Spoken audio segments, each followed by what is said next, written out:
What if an entire city could be paralyzed, utterly, completely, and without warning, while its defenders watched, unable to strike back or even understand how the noose was tightening? Imagine for a moment a metropolis that stands as the heartbeat of a nation's economy, a hub whose very existence dictates the fate of millions far beyond its borders. This is not a scene from dystopian fiction, but a chillingly plausible scenario in our rapidly evolving world. Let us step into Odessa, the vibrant pulse of Black Sea logistics, the linchpin for Ukrainian exports, and a city whose legendary waterfront buzzes with ships, cranes, and the daily ballet of global commerce. For years, missiles scarred its docks, saboteurs struck warehouses, and each blow, no matter how devastating, was swiftly mended by teams working around the clock. Odessa absorbed the pain, always returning to life, its people resilient, the grain still flowing, commerce never truly halted. Yet, in the autumn of the year 2025, the rules governing conflict changed forever. The attackers this time did not aim to capture the city or shatter its skyline with brute force.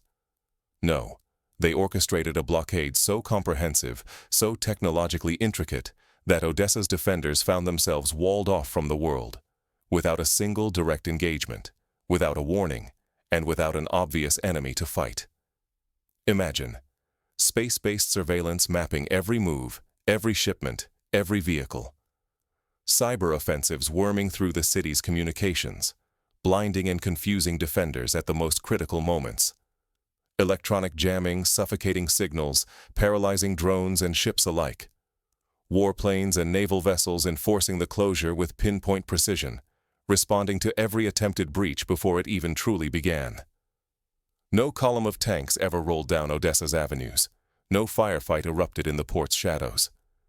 Instead, the city was simply cut off, its arteries by sea, air, and even river sealed with silent efficiency. There were no flames licking at crossroads, no thunder of artillery echoing through the boulevards, just the chilling quiet of a metropolis rendered strategically mute. The world's supply chains felt the shock, industries reeled, and families faced uncertainty, all because Odessa, once thought nearly invulnerable, became a silent island under an invisible siege. This was not just a new tactic, but the dawn of a new kind of warfare, one that could threaten entire nations, destabilize economies, and upend lives without a single shot fired. If we do not understand these methods, tomorrow's wars may be lost before the shooting even starts. The story of Odessa stands as both a warning and a lesson, echoing through the corridors of power in capitals around the globe. To grasp how this happened, and why it matters so deeply, we must explore why Odessa mattered so much, and how its very strengths, paradoxically, became fatal weaknesses. Let us dig into what made Odessa so vital on the world stage, and how its unique features became gateways for both prosperity and peril. Why did control of Odessa mean control of the entire southern front? By the autumn of the year 2025, Odessa was no longer just a port city. It had transformed into the single most vital artery for Ukraine's survival. Nearly 3/4 of all military and economic supplies entering by sea flowed through its piers. Main battle tanks, artillery, ammunition, and every link in the logistical chain depended on this one hub. Odessa was the beating heart of Ukraine's resistance, the last gateway to the sea. But Odessa was even more than a lifeline. It remained Ukraine's last functioning export gateway, a critical portal for grain, metals, and the hard currency needed to keep the war machine running. Without Odessa, the economic engine driving Ukraine's resistance would grind to a halt. To put this in perspective, imagine if during the Second World War, the port of Liverpool or Murmansk had been rendered inoperable not by bombing raids, but by an invisible hand choking off every route in and out. The course of entire wars has been altered by the loss of a single port, and Odessa was no exception. Russian commanders tried again and again to destroy this advantage by launching precision strikes against port facilities. Each time, with swift Western aid and local ingenuity, Ukraine rebuilt docks, cranes, and warehouses at a pace that defied expectation. Every attack was met with rapid repairs, making old tactics nearly useless. This resilience forced Russia's general staff into a grim conclusion. Isolated strikes and sabotage would never be enough. The only way to tip the balance was to paralyze Odessa's logistics altogether. They needed not just damage, but total disruption, a new kind of siege for a new kind of war. This was no longer about capturing a city, as armies did in the sieges of Leningrad, Stalingrad, or Sarajevo.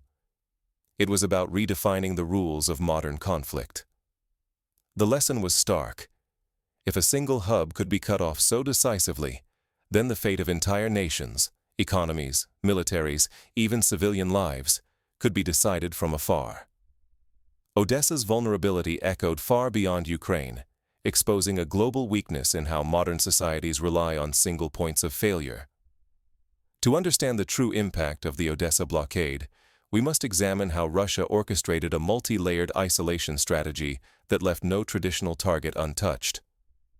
The methods they employed changed the nature of warfare itself, blending cyber, electronic, and kinetic operations into a seamless web of control.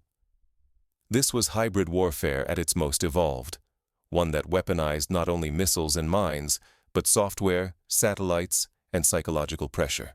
What happens when control of the sea is decided in the sky, and invisible digital nets replace chains and cannon fire? The Black Sea blockade of Odessa became a battle not just for territory, but for the very concept of safety. Each defensive layer stripped away with clinical precision, until the city's defenders were left exposed and isolated. Consider the opening moves. Russian aerospace forces unleashed a coordinated campaign, combining hypersonic missiles and relentless air raids. Their goal: dismantle every Ukrainian air defense within 150 kilometers of Odessa. This was no single strike, but a sustained barrage, reminiscent of Operation Desert Storm, where coalition air power systematically eliminated Iraqi air defenses. Radar sites vanished in fireballs, missile batteries and command centers were reduced to twisted metal, and operators faced a grim choice: flee their posts or be obliterated. With the skies lost, a new phase began. Drone swarms, guided by sophisticated electronic warfare teams, swept in low and fast. These drones hunted for coastal defenses, even the most advanced Western-supplied systems. Jammers filled the air with static, blinding Ukrainian sensors, while reconnaissance drones mapped every hidden position, exposing them for surgical elimination. This tactic mirrored the evolving use of unmanned systems in recent Middle Eastern conflicts, but on a scale and with coordination never before witnessed. The next wave was even more ruthless. Lancet loitering munitions, working in tandem with their recon partners, scoured the shoreline for targets. Missile batteries, command posts, sensor arrays, none could hide for long. Systematically, each was destroyed, recalling the methodical suppression of air defenses seen in the opening hours of Israel's Operation Orchard in 2007, but now applied to an entire coastline. In a matter of days, Odessa's coast lost its digital eyes and missile teeth. The defenders found themselves nearly blind. Now the Black Sea Fleet advanced, but not in the way old wars were fought. Instead of a direct assault, they deployed a multi-layered adaptive minefield, a digital undersea wall. Sensors tracked every approach in real time. Mines shifted their patterns, sometimes lying dormant, sometimes activating at the hint of a threat. This blockade learned and adapted, making any traditional countermeasures nearly useless. The concept echoes the naval mining campaigns of both world wars, but with 21st century artificial intelligence and real-time data fusion rendering static defenses obsolete. Meanwhile, Russian forces targeted Ukrainian naval and drone assets in the Danube Delta. Helicopter gunships and special forces launched lightning raids, ambushing supply craft and drone operators. Round-the-clock surveillance meant every attempt at resupply or breakout was detected and crushed before it could begin. No longer could small boats slip through at night, as they had in previous conflicts. Now, every move was watched, every signal intercepted. But true isolation demands closing every escape. Russian strikes targeted ports and key bridges along the Danube, severing Odessa's lifelines for resupply and export. Each explosion, each collapsed span tightened the noose. The city faced mounting shortages of food, munitions, and hope. This approach, targeting infrastructure as a means of control, draws historical parallels to the Allied bombing of rail and road networks in France before D-Day, but now executed by precision-guided munitions and remote-controlled drones. This siege was unlike any from centuries past. No encircling armies, no lines of trenches, just a relentless, multi-dimensional assault designed to erase every connection between city and world. When an enemy can peel away every shield and block every channel of support, even the most vital cities, and their economies, can be cut off almost overnight. The lessons of Leningrad and Sarajevo pale in comparison to the speed and completeness of Odessa's isolation. But the story did not end with the blockade's success. As the city's lifelines snapped, the world watched and calculated its own next moves. In capitals from Washington to Beijing, military planners, business leaders, and politicians studied the Odessa operation as a harbinger of future conflict. What does a 21st century siege truly look like? Who bears the cost when the world closes in? The answer is not simply the besieged city, but everyone connected to it through the web of global trade and finance. When the blockade of autumn 2025 snapped into place, Ukraine's lifelines broke in an instant. More than 4/5 of the nation's exports, grain, metals, machinery, remained trapped within its borders. The pipelines of hard currency dried up almost overnight. Financial shockwaves followed. The hryvnia nosedived, hyperinflation exploded, and salaries became meaningless within weeks. This economic shock echoed the collapse of the ruble in the 1990s, but now triggered by the loss of a single city's connectivity. But the loss ran deeper than vanished exports. Imports, energy, armaments, medical supplies, and essential goods were choked off entirely. Highways and rail lines that once pulsed with cargo turned eerily still. Factories in Kharkiv, Lviv, and beyond fell silent, assembly lines stalling for want of parts. Store shelves emptied. Fuel rationing, first for civilians, soon extended to the military itself. This economic strangulation recalls the Allied blockade of Germany in both world wars, but achieved without a single blockade runner slipping through, because now surveillance and enforcement were total.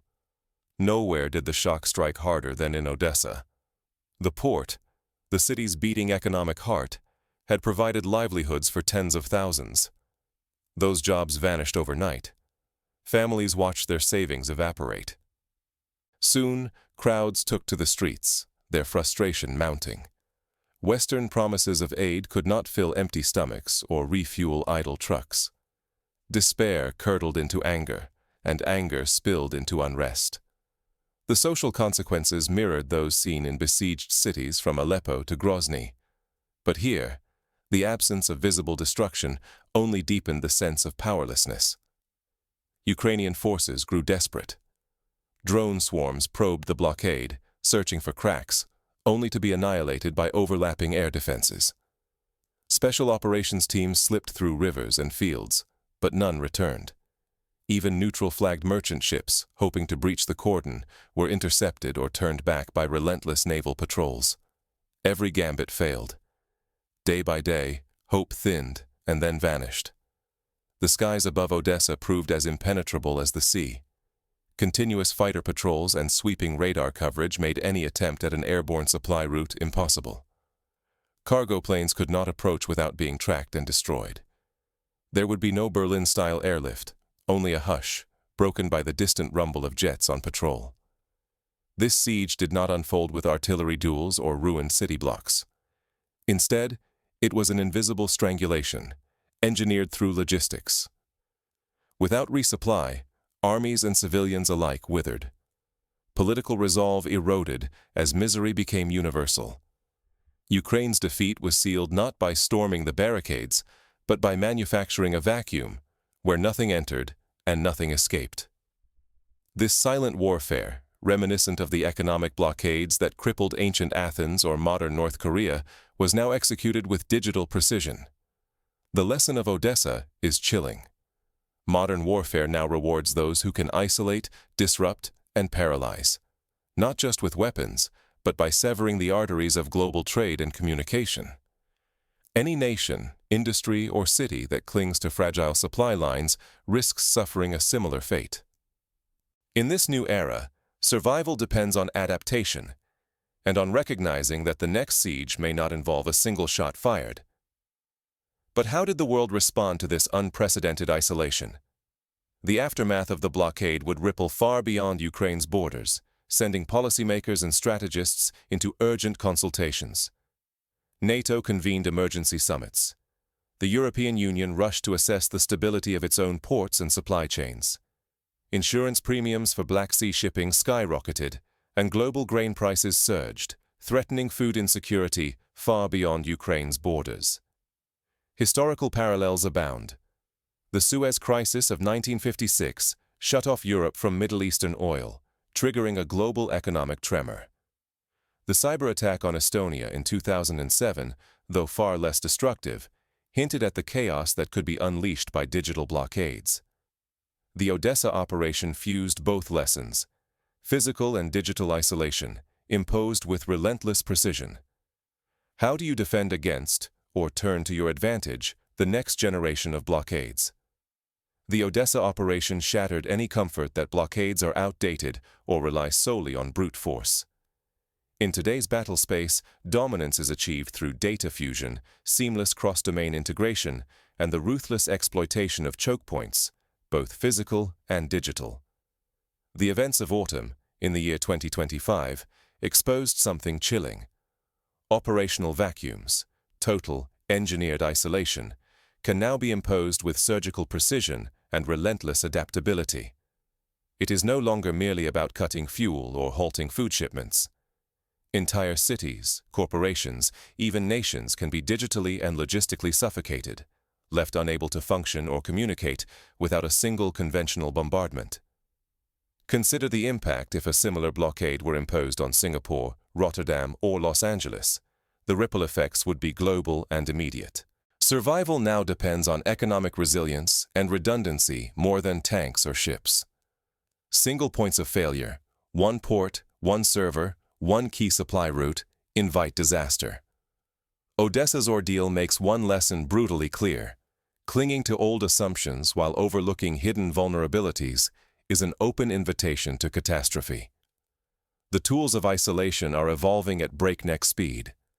Anti-access and area denial, once defined by minefields or missile batteries, now include unmanned systems, real-time cyber strikes, and adaptive networks of sensors. The battlefield is everywhere: in the air, on the waves, in the cloud, and deep inside your own supply chain. The consequences reach far beyond the military. Civilian institutions, business leaders, and governments all must rethink risk, build robust backups, and weave resilient supply webs. Rigid chains will snap. Only living networks can survive.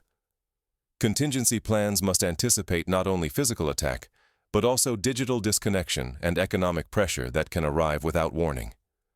Odessa stands as a living case study. Its blockade is now a template, both warning and blueprint, for every policymaker, strategist, and executive facing a world where isolation, not invasion, may be the greatest danger. The lessons are clear. Anticipate choke points, design redundancies, and never assume your usual routes will remain open when the next crisis erupts. To ignore these new realities is to risk losses beyond the battlefield. Financial collapse, strategic humiliation, and even societal breakdown if a new operational vacuum is forced upon you. The future of security belongs to those who prepare for layered, adaptive blockades before they find themselves trapped inside one. But was Odessa the culmination, or just a glimpse of what is coming?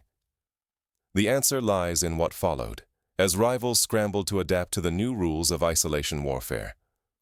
Operational vacuums are here. Will you adapt, or be left isolated when the next digital blockade locks the world out? The Odessa blockade overturned every certainty about defending territory in the 21st century. There was no massed invasion, no thunderous siege, only a silent, calculated suffocation. Invisible hands wielded cyber tools, integrating precision strikes with relentless pressure to seal the city's fate. This was not a contest of brute force or sheer numbers. Instead, it became a battle of who could control the battle space without ever setting boots on the ground. Odessa's downfall arrived through layers of engineered isolation. Its skies emptied, its harbors frozen, its networks stilled. The city became the first true blueprint of how operational vacuums, deliberate absences of connectivity, supply, and information, can unravel resistance far faster than any barrage. For governments, industries, and ordinary people, the rules have changed. Physical borders and old defenses are no longer enough. The next war may begin with a keystroke or a jammed frequency, stripping away advantages before a single warning sounds. Are your systems prepared? Could your economy, your networks, your very way of life survive the sudden grip of engineered isolation? Survival now belongs to those who can anticipate and withstand this new era, where isolation is actively created, not just imposed. Odessa's ordeal is more than military history. It is a warning to everyone who depends on seamless flows of energy, goods, or information. Digital blockades do not just cut off cities, they redefine resilience and lay bare unseen weaknesses everywhere. The time of heroic last stands is fading. From this point forward, victory will go to those who can operate and even thrive when cut off from the world. Are you ready to redefine security when operational vacuums can be wielded as weapons by design, not just by force? Let us now examine concrete steps that governments, businesses, and individuals can take to prepare for this new age of operational vacuums. First, diversify your supply chains. Do not rely on a single port, a single data center, or a single source of raw materials. During the COVID-19 pandemic, nations learned the hard way that disruption in one region could ripple worldwide. Odessa's blockade is a warning that, in a future conflict, such ripples could become tsunamis. Second, invest in redundancy and resilience.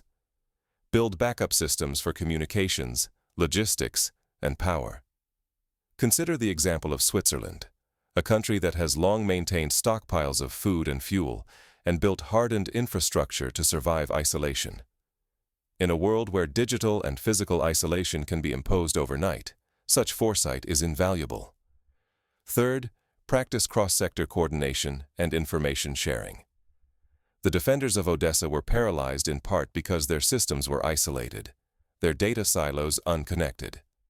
Governments must work with private industry to ensure that critical infrastructure is monitored, protected, and able to recover from attack. Cybersecurity must be as central to national defense as air and naval power. Fourth, simulate crisis scenarios. Just as militaries run war games, so too must cities and corporations rehearse for blockades, physical or virtual. In 2023, the city of Los Angeles ran a grid-down exercise, testing how hospitals and emergency services would cope without external resupply. These drills must become routine worldwide. Fifth, cultivate a culture of flexibility and innovation.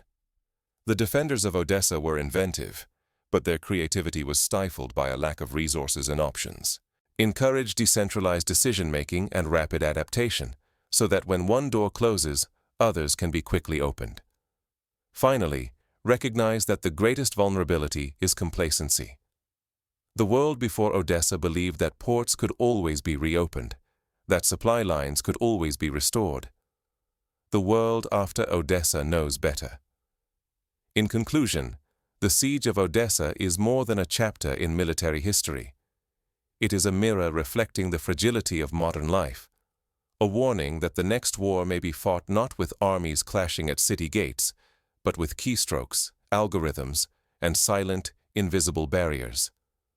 The question now is not whether you can defend against such attacks, but whether you are prepared to survive, and even to thrive, when the world suddenly goes quiet around you. As Odessa's experience reveals, the future belongs to those who anticipate, adapt, and endure. The operational vacuum is here. Will you be ready, or will you find yourself stranded, cut off, and wondering, too late, how your world could be so easily sealed away?